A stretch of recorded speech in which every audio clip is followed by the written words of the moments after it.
Nós estamos vivendo situações que nos colocam em marchas de mudança, como as cotas, como as políticas para os quilombos, como a Lei 10.639, como a eleição de candidatos negros. Tudo isso nos coloca em rotas de mudança, mas concomitante com o racismo estrutural, que não dá trégua. Não é porque nós estamos com algumas ações em curso que o racismo deixou de existir. Então, se o racismo não dá trégua, a luta também não pode dar trégua.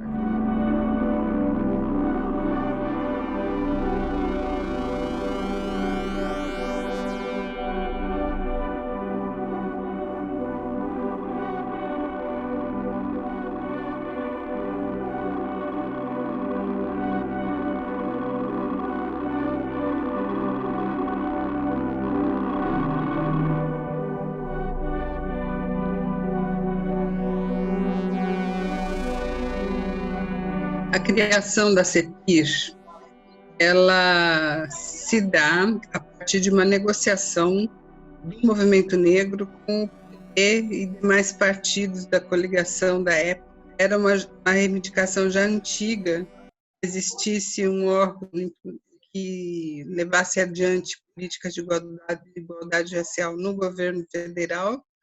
Então, foi uma conquista, né? E, nesse sentido, a lista de reivindicações era imensa. Então, nós fizemos uma escolha de um caminho a seguir, e essa escolha deu-se por priorizar as políticas voltadas às comunidades remanescentes de quilombo, questão das cotas nas universidades públicas, a questão da educação, considerando que já havia sido votada a Lei 10.639, que obriga o ensino da história e cultura afro-africana e afro-brasileira no ensino em âmbito nacional. E, a partir dessa, todas as outras reivindicações, à medida que nós fôssemos fazendo conexões com os diversos ministérios e os diversos setores da institucionalidade no Brasil. Criamos também um fórum chamado FIPIR, Fórum Intergovernamental de Política de Igualdade Racial, que estabeleceu conexão entre as ações do governo federal, dos governos locais, os estaduais e os municipais. Isso ajudou bastante também a dinamizar a relação em âmbito nacional. E também realizamos, em 2005, a primeira Conferência Nacional de Promoção da Igualdade Racial. Todas essas ações em conjunto dinamizaram uma agenda política que só crescia. A cada ação era ampliada o montante de ações e de reivindicações. A política de cotas ela é extremamente importante no âmbito do ensino superior, porque antes da sua existência era raro você encontrar numericamente alunos negros ou indígenas, enfim, pobres dentro da universidade pública. Com a existência das cotas, houve uma ampliação. Hoje em dia, esse quantitativo é visível, mudou a fotografia das universidades públicas, e, em particular, eu dou aula hoje na Unilab, que é a Universidade da Integração Internacional da Lusofonia Afro-Brasileira, que foi criada também como uma medida afirmativa e passa por ela a política de cotas, mas não só. O fundamental é a relação com os países africanos de língua portuguesa. Então, nós temos hoje numa sala de aula alunos brasileiros, em geral dos interiores, porque essa universidade fica em duas cidades do interior, uma na Bahia, outra no Ceará. Então, cidades interioranas estão lá representadas por seus alunos, alunos quilombolas, indígenas, ribeirinhos, filhos de trabalhadores rurais e também os africanos. Então, a sala de aula é uma diversidade. E o ganho que se tem com isso é que aproxima-se mais da verdadeira história do Brasil e retoma a aproximação com o continente africano. Então, esse é em particular, que é a Unilab, mas nas demais universidades, a diversidade é extremamente importante e as cotas têm garantido isso. Promove uma oportunidade que, sem as cotas, ficaria como foi durante toda a história, praticamente impossível os negros e pobres ingressarem no ensino superior, né? E a educação é uma das alavancas para a ascensão social no nosso país. Na verdade, não foi uma decisão por afastamento, né? Foi um afastamento compulsório, uma vez que, quando eu estava na secretaria, um, um engano administrativo, eu tive que pedir demissão, considerando que o próprio tempo provou que não havia nenhuma irregularidade, mas naquela época não tive saída. E eu dei sequência à minha vida. Eu voltei a estudar, fiz doutorado, trabalhei na Prefeitura de São Paulo, na mesma área que trabalhava no governo federal, prestei concurso, ingressei na Unilab, então não foi uma parada, foi uma mudança de estratégia. Hoje eu estou atuando como professora universitária através de um concurso público. Eu fui perseguida pela mídia, os setores conservadores nunca valorizaram o governo Lula na sua trajetória. E qualquer questão considerada como sujeito de crítica era potencializada, né?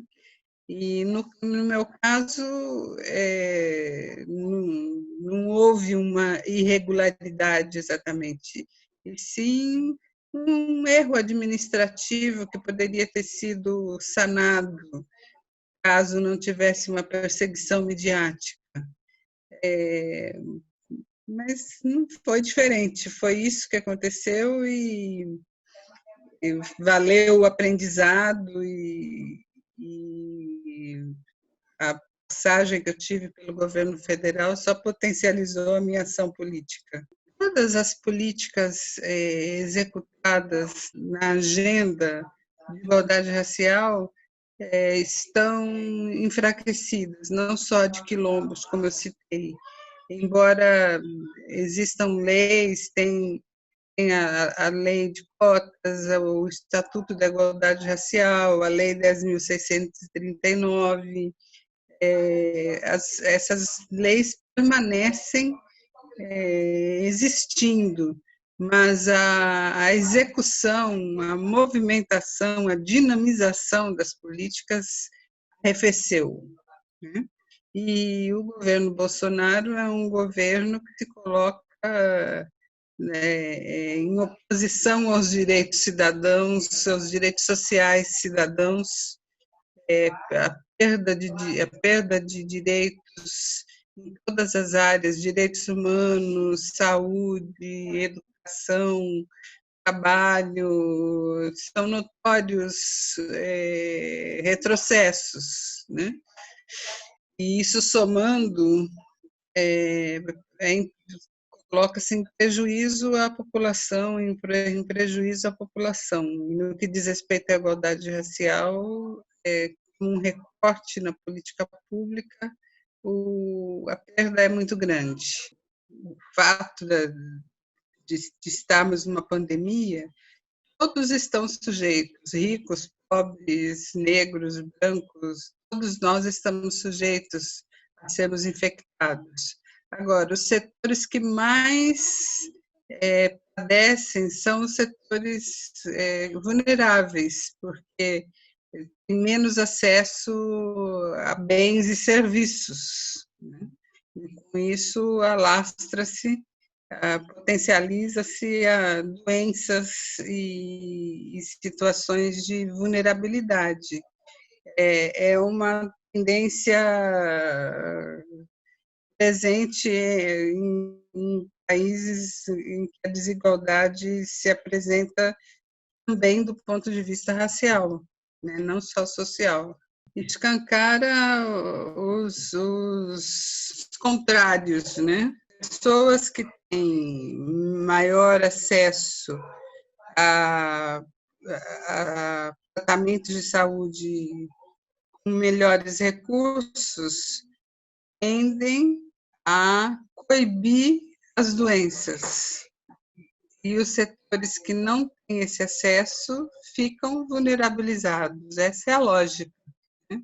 E é justamente por isso que temos que ter cuidados redobrados em buscas de tratamento, e não só denunciar também esse fosso histórico, social e racial, né?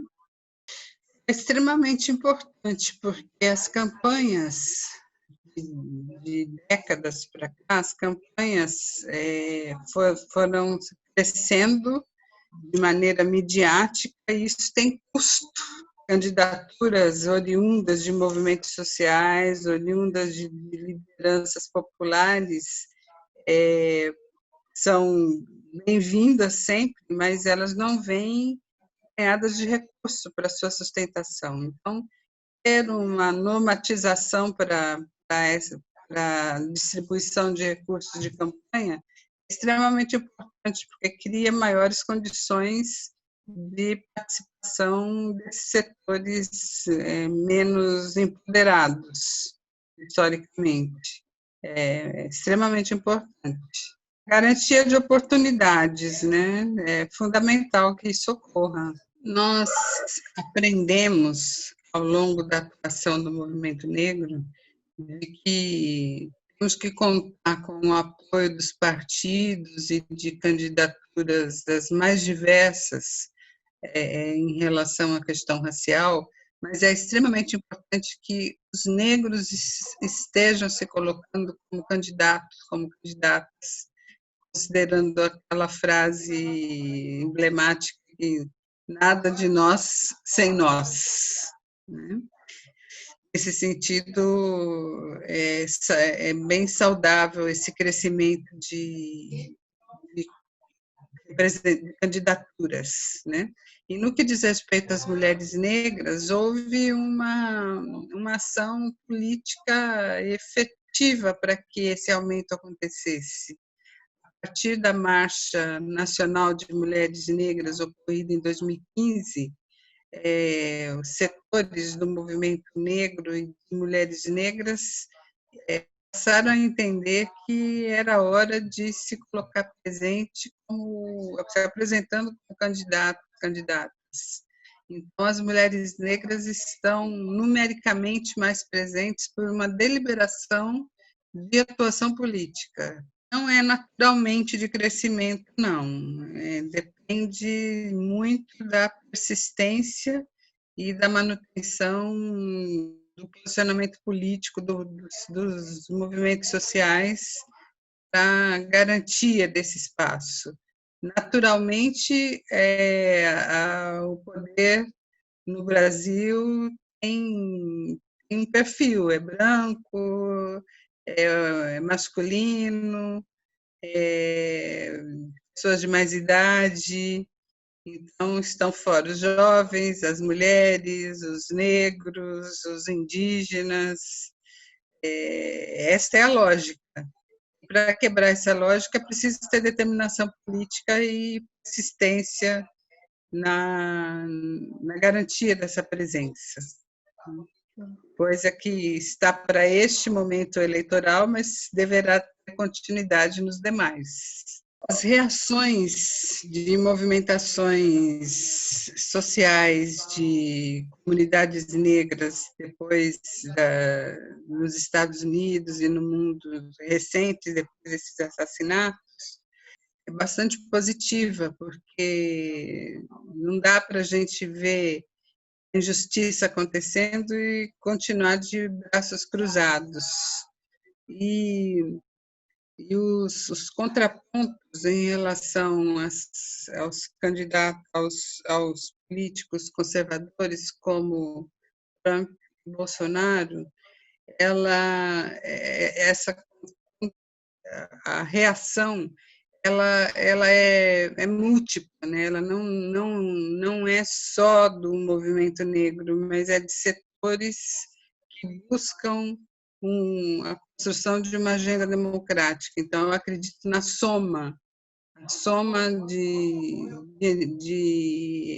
energias e potencialidades, os negros, as mulheres, os indígenas, os trabalhadores, essa soma que dá um caldo mais forte de contestação e de busca de diluição desse conservadorismo. E isso se faz ao longo de períodos, e não de uma só vez. Desde a ditadura militar, o movimento negro sempre se fez presente na busca de construção de agenda democrática, em alguns momentos com voz mais forte, em outros momentos com fragilidades, mas faz parte do processo de organização e luta.